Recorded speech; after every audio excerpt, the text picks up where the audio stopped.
ولیدې به خامخا دغه خوښوي. ارشاد. او غزل دی چې اواز دې تیز پکار دی خاص ما. جی وایي چې یو سوال درته کوم که چېرې ژوند راله ګلزار کړئ. آها.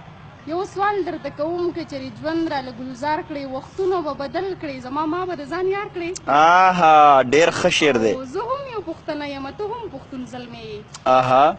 زه هم یو پښتنه یم ته هم پښتون زلمی یې، هنر فن او کمال او د ځواني به رانظار کړې. واه واه واه ډېر ښه شعر دی، ډېر ښه شعر دی اسما. ارشاد. دا دومره او دا ولې مې دې زړه ته رانږدې یې. دا دومره او دا ولې مې دې زړه ته رانږدې یې.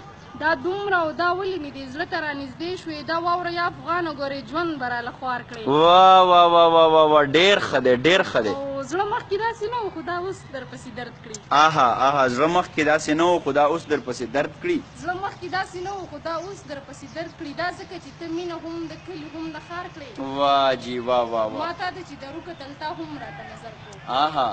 ما تا ته چې درو کتل تا هم راته نظر کړو. اوس راشه دا غمونه او زخمونه به مې شمار کړې. آی های ډېر ښکلی. الله ته خو هېڅ ګران نه دي کیدی شي چې یو ځای شو. الله ته خو هېڅ ګران نه دي کیدی شي چې یو ځای شو. ضرور به مې د ځان کړې که څه لږ شانتې اعتبار کړې. واه ډېر ښکلی. یادوم هغه پیغله څوک چې تا ته ناوي کېږي. آها. یادوم هغه پیغله څوک چې تا ته ناوي کېږي. وجود مې پې اور اخلي چې ذکر ته بار بار کړې. واه واه واه. اخري مقطع ده چې ارشاد. اخلاص لیونی شوي یې که ولې نه پوهېږې. آها. اخلاص لیونی شوي که ولې نه پوهېږې او جانان خو پردی شوی دی او ته ورته سینګار کړې. واه واه واه واه جانان خو پردی شوی دی او ته ورته سینګار کړې. قدرمنو د پښتون افغان خبره پکې کېده، د افغان ملت خبره پکې کېده. دغه شعرونو باندې به دغه نننۍ ناڅاپي مشاعره نننۍ دا به پای ته رسو چې ما د دې ښار هره حجره